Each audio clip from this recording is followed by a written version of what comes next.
My video for September the 26th, 2019 is video number 3219. The title is The Wisdom of Being Agnostic. Perhaps most of us are Gnostics from an early age. We are the center of the universe and everything seems to revolve around me. I am. But what am I?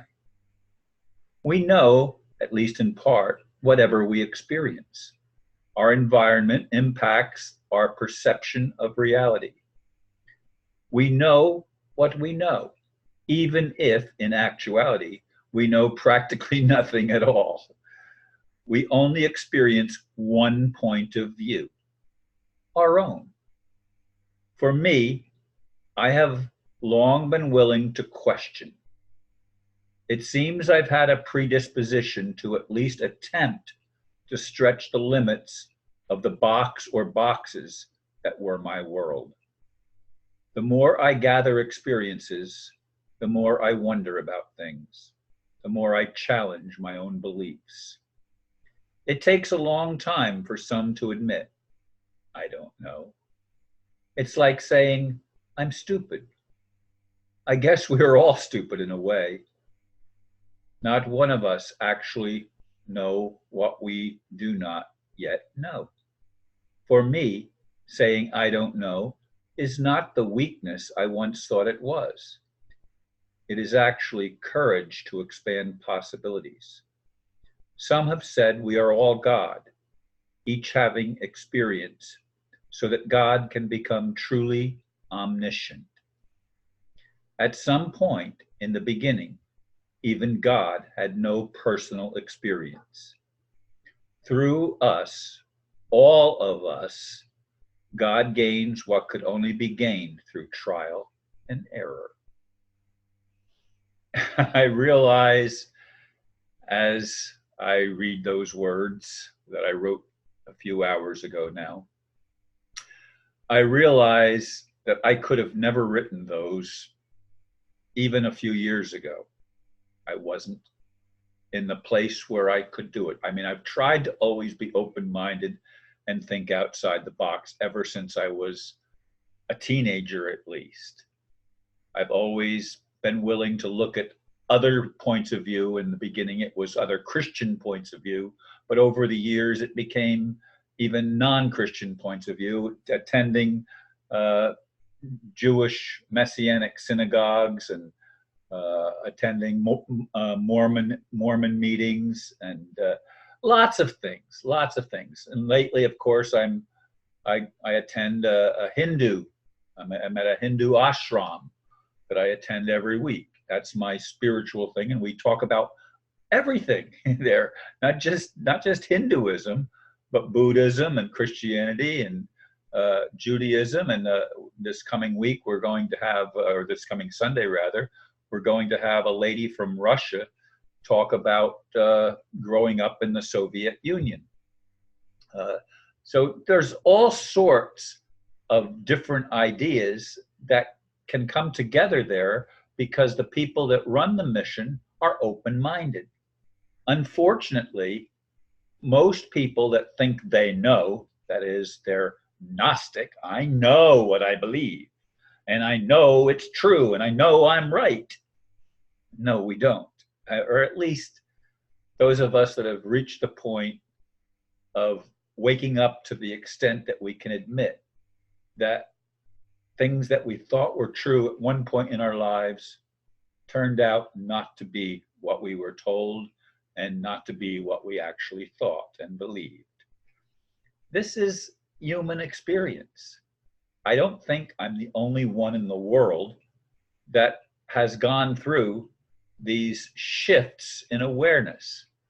Everyone that has ever been converted to another religion has had a shift. But often the shift is from one form of egotism to another. Well, I thought I was right there, but I realized I was wrong. But now I'm going to go over here and I'm right about this one. This is the one that's really real. This is the real truth. And that's how our ego mind, some would say, deceives us. because we are all the center of our own universe, of our own experience. Not one of us can experience exactly what somebody else experiences unless we are conjoined twins. Even identical twins that have separate bodies will also have separate experiences. Each will have their own viewpoint based on what they individually and personally experience for themselves. That's the way it is.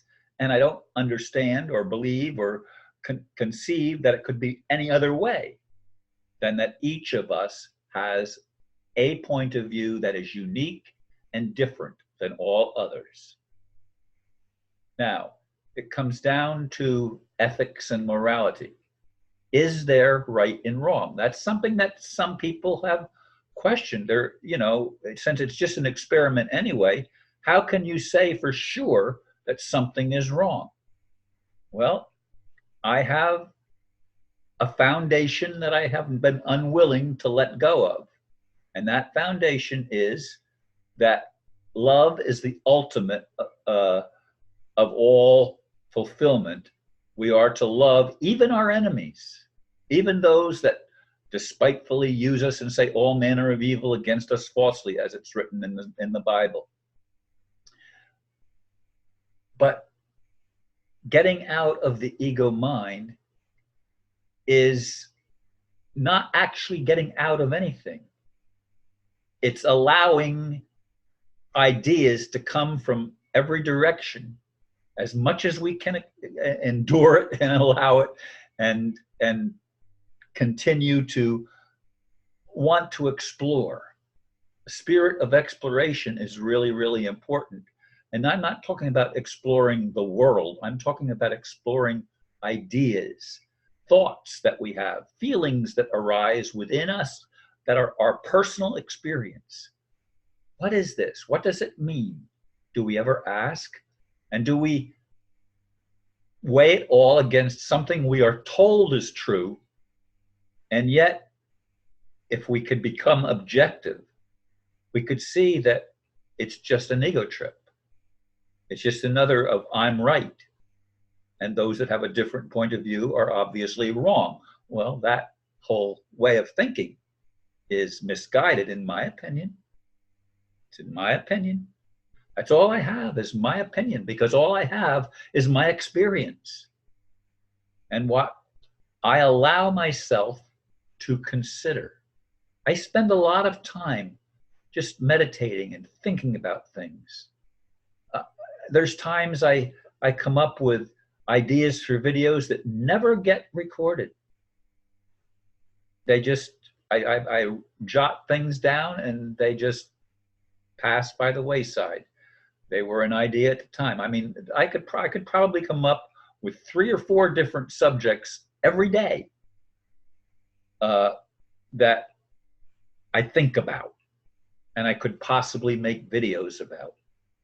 But I now, at this point in my life, dedicate 10 minutes a day to inviting whoever listens to me to begin to let go of preconceived ideas and embrace the possibility that there's more than what we already know, so that we could become agnostic, which simply means I don't know.